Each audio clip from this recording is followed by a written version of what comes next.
Welcome to Unleashing Your Inner Confidence, a step-by-step guide. Confidence is key to unlocking your true potential and achieving your goals. So, let's get started.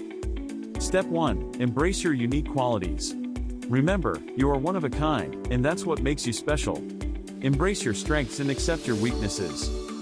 Step 2. Practice positive self-talk. Replace any negative thoughts with uplifting affirmations. Repeat statements like "I am capable" and "I believe in myself" to boost your self-esteem. Step 3. Set achievable goals. Break big goals into smaller, manageable steps.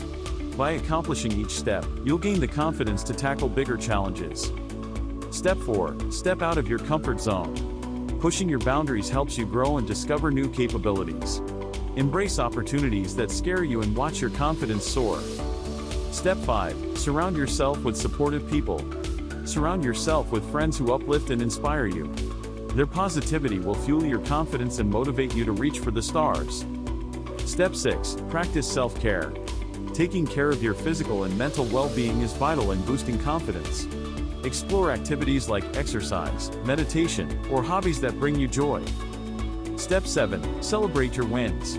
Take a moment to acknowledge and celebrate your achievements, no matter how small. Reflecting on your successes will build your self-assurance. Remember, confidence is a journey, not a destination. Trust yourself, embrace your uniqueness, and don't be afraid to shine. Thanks for watching, and don't forget to subscribe to our channel for more empowering content. You've got this.